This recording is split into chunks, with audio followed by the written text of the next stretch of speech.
eNCA reporter Nobesuthu Hejana is visiting various places around Cape Town to see the effect they're having. Good morning yet again, Nobesuthu. Earlier on, you spoke to the City of Cape Town's official, but what are ordinary citizens saying? How are they coping with stage 6 as well as stage 5, particularly in Cape Town, City of Cape Town? Well, Mfundo, we are in Peru, and at the moment it's load shedding. We've visited quite a number of shops, including a pet store, but the owners were not willing to speak to us on camera. They were just talking about the impact of the business caused by load shedding. And at the moment, we are at the car dealer shop at the Lucky Star Motors, and we'll speak to the owners just to talk about the impact, because obviously we've been hearing from the City of Cape Town that in most cases when we have longer stages of load shedding, it opens a window for criminals to steal the cables, because it's something that it's very prone, especially in the Western Cape, where we've seen quite a number of areas that have been struggling to have lights back on because of criminals stealing the cables and vandalism. So I'm joined by Zainab, who's going to talk to us about the impact of load shedding. Zainab, the shop is dark. I'm not seeing any customers. I mean, I'm not going to attribute it to load shedding, but just talk to us about the impact of load shedding for the business, especially when we have longer stages. We're now on stage 6. The City of Cape Town says its customers are on stage 5. Just talk to us about that. Well, as a business owner, I feel that our businesses are affected because we function, our business is functioned on electricity. We use electricity to do most of our work. And as you can see, no customers. We cannot use our internet. We cannot use our phones. Alternatively, we try to use mobile modems in order to function a little bit, which is not helping much. On the other hand, it's a great loss for us, because if you look at our cameras, it's also not working at this stage, which is another open window for theft in this business.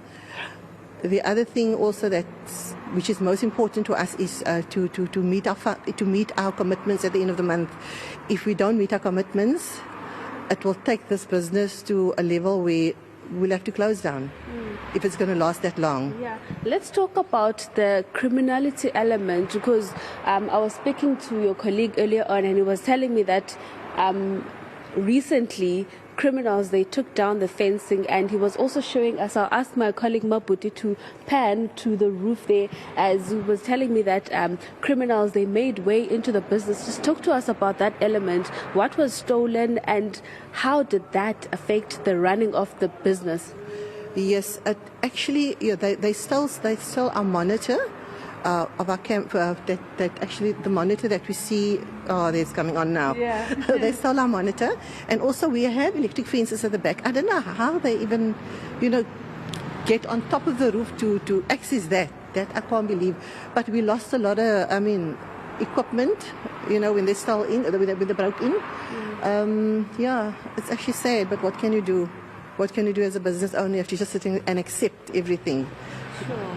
And lastly, we're not sure when we'll be experiencing this load shedding for especially stage 6, as obviously you're not depending on the business only. You get home, there are things that you need to do at home.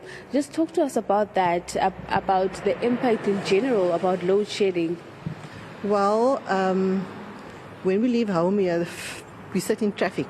The robots are not working. We sit for an hour or two in traffic to get home. Coming home, it affects you because you can't cook. If you don't have gas, you're lucky if you have gas. That's the other option that we have. You can't even use your laptops to do your work from home, even, because you have to work so that our hours. You come at work, it's off. You come home, it's off. So it's like just very, how can I say? You feel despondent, man. You feel despondent. But look, what can we do? We can just hope for the best now. And I don't know. I don't know what more to say. All right. Thank you so much, Zainab. I mean, Fundo, as we were talking, Zainab and myself, the power went back on. But she is highlighting some of the important issues that, the criminality element is kicking in, especially when criminals took down their electric fence and made way into the building by going through the roof and stealing some of their working services or their mechanics. And she was also telling me earlier on that when the power goes off, especially for the car dealerships, the issue is processing some of the clients' information, and also, so the alarm just went off. No, I fully understand. This is the reality that many are faced with on a daily, that either your alarm is going to be going off, you're exposed to elements of criminality, as you say. It's honestly a very difficult time for South Africans right now as we try to navigate through stage 6 as well as stage 5.